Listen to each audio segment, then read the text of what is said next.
मुस्लिम आबादी के लिए ही वो हिस्सा आज भारत का भाग नहीं है। वो भूमि इसीलिए दे दी गई थी। फिर तो हर देश से अव्यवस्था से जो आना चाहिए इसके लिए भारत के दरवाजे खोल लो। सिया अहमदिया वो तो छोड़िए, मुसलमान को भी अधिकार है यहाँ एप्लीकेशन करने का। हमारे संविधान ने रास्ता खोला है, वो एप्लीकेशन कर रेफ्यूजी के तौर पर ना रेफ्यूजी के तौर पर नहीं, नागरिकता लेने के लिए अप्लाई कर सकते हैं। भारत सरकार इनकी भारत की सुरक्षा और भारत की बाकी सारी चीजों को देखते हुए उसका निर्णय करेगी। अच्छा, तो एक रास्ता किसी के लिए बंद नहीं है। दिल्ली के मुख्यमंत्री अपने भ्रष्टाचार के उजागर होने से अपना आपा खो बैठे हैं। सीए का कानून कभी वापस नहीं जाएगा।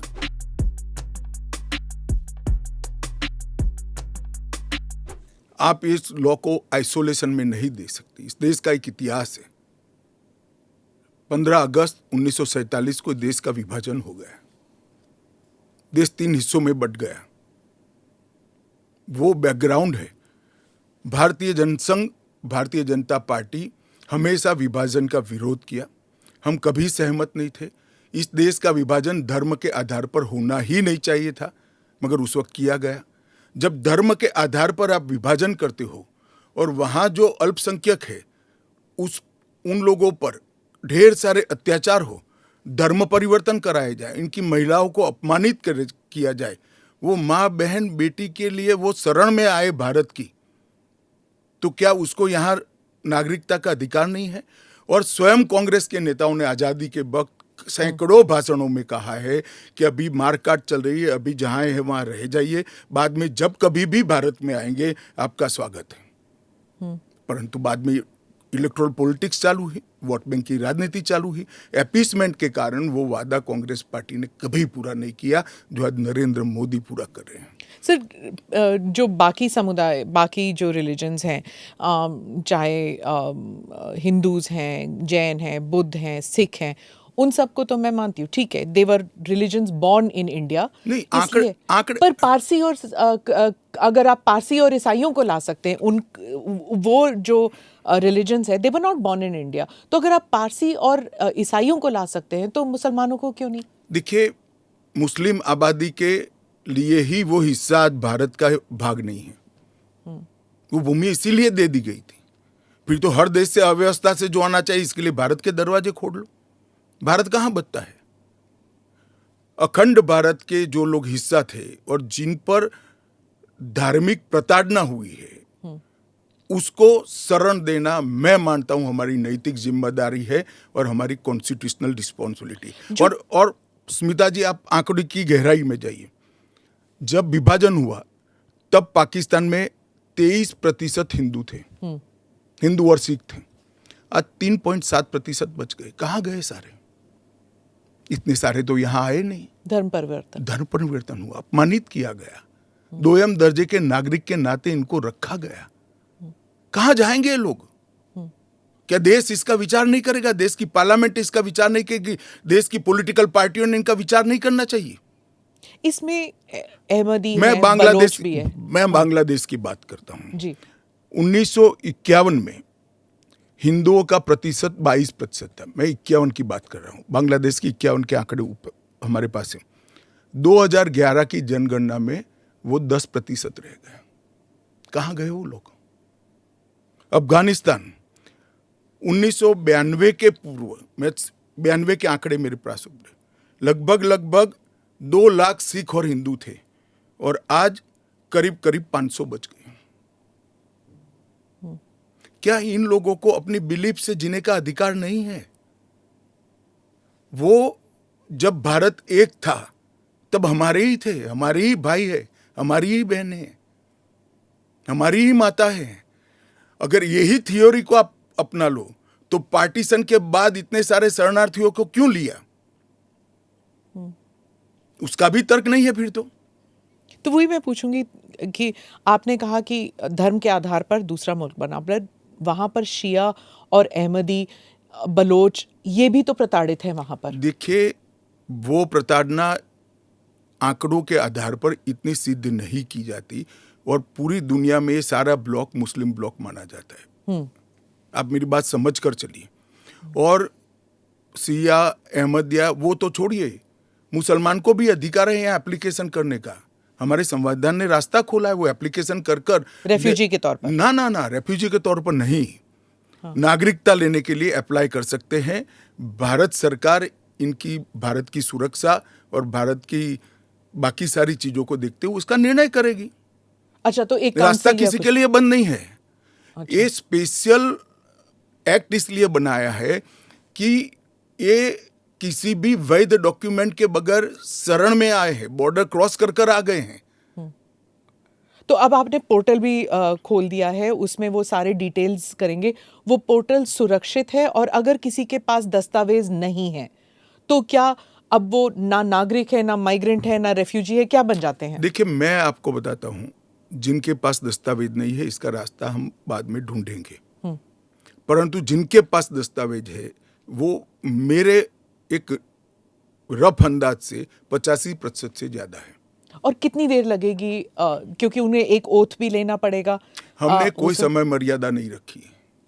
अच्छा, आराम से सब लोग एप्लीकेशन करें। मैं सबको अपील करता हूं, आप आराम से करिए। ये एप्लीकेशन देश की सभी भाषाओं में है।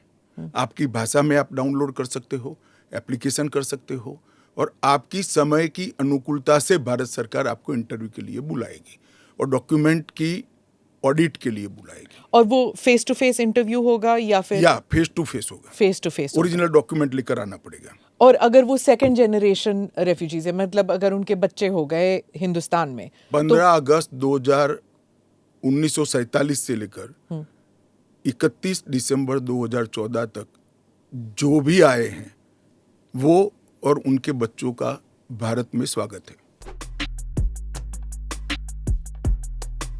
सारे विपक्षी दल, ओवैसी हो, राहुल गांधी जी हो, या अरविंद केजरीवाल हो, या ममता जी हो, ये झूठ की राजनीति कर रहे हैं।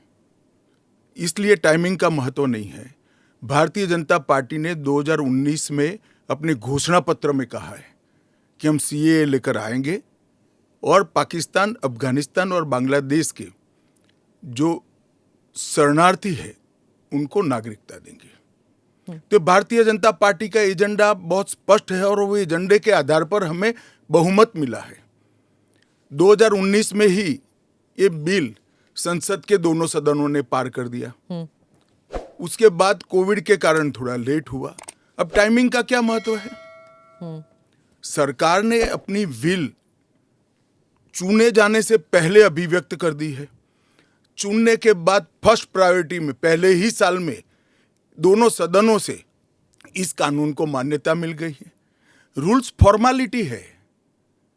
अब टाइमिंग का या पॉलिटिकल गेन या लॉस का सवाल नहीं है। अब विपक्ष तुष्टीकरण की राजनीति कर कर, एपीसमेंट की पॉलिटिक्स कर कर वोट बैंक को कंसोलिडेट करना चाहता है। मैं उनको विनती करना चाहता हूं कि आप एक्सपोज हो चुके हो, ये मत करिए। पूरे देश की जनता जानती है कि सीएए इस देश का कानून है, और ये 4 साल में मैं कम से कम 41 बार बोला हूं कि ये होगा, चुनाव के पहले होगा। अब क्या मतलब है टाइमिंग का सवाल करने का? तो इतने साल तो हुआ नहीं ना, 2019 के बाद अब हुआ है। स्मिता जी, मुझे एक बात बताइए, wheel of legislator, wheel of government bill से प्रकट होता है या रूल से प्रकट होता है? ऑब्वियसली बिल से।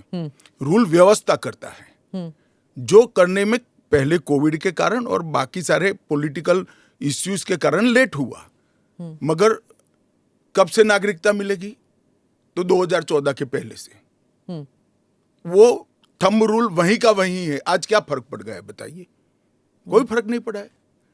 भारतीय जनता पार्टी को के लिए ये पॉलिटिकल गेन का मुद्दा नहीं है। भारतीय जनता पार्टी के लिए, हमारे नेता नरेंद्र मोदी जी के लिए, अफगानिस्तान, पाकिस्तान और बांग्लादेश से आए हुए करोड़ों शरणार्थियों को उनका अधिकार देने का मुद्दा है, उनकी वेदना से मुक्ति दिलाने का मुद्दा है, और उनकी 3 पीढ़ी को न्याय देने का मुद्दा है, जो कांग्रेस पार्टी ने कभी नहीं दिया। असम में जो एनआरसी की ऑर्डर हुए वो सुप्रीम कोर्ट ऑफ इंडिया की, इसका सीए से कोई लेन देन नहीं है। आसाम नहीं, देश के हर हिस्से में सीएए लागू होगा। सिर्फ नॉर्थ ईस्ट के राज्य जहां पर 2 प्रकार के विशेषाधिकार उनको दिए गए हैं, वो विशेषाधिकार के तहत जो राज्य आते हैं उनको ही सीएए नहीं होगा। एक इनर लाइन परमिट का प्रोविजन है और संविधान की 6ठी अनुसूची में शामिल जनजातीय क्षेत्र है। हाँ, वो जो 6th शेड्यूल जो 6th शेड्यूल में वो असम के कुछ जम्मू कश्मीर के कुछ इलाके, राजस्थान के कुछ इलाके, हिमाचल के कुछ इलाके आते हैं उसमें। वहाँ नहीं लागू होगा, बाकी सब जगह लागू हो जाएगा। पर लोग नहीं जानते ना, क्योंकि कुछ साल वो यहाँ हैं, कुछ साल, और जो ट्राइबल इलाके हैं उनका जो कॉम्पोजिशन है वो बदलेगा नहीं सीए की वजह से, जरा भी नहीं बदलेगा। ट्राइबल कॉम्पोजिशन और उनके अधिकार को हम जरा भी डाइल्यूट नहीं कर रहे हैं।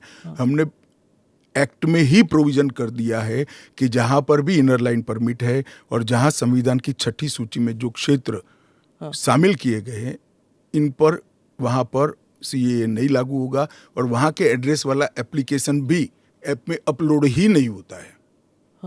तो लागू होने का सवाल ही नहीं आता है। और एक्ट में ही प्रोविजन है, मगर हमने एप्लीकेशन में भी वो एरिया को एक्सक्लूड कर दिया है। कोई अप्लाई करेगा भी वो वहां से तो नहीं, ऐप ही नहीं खुलेगा।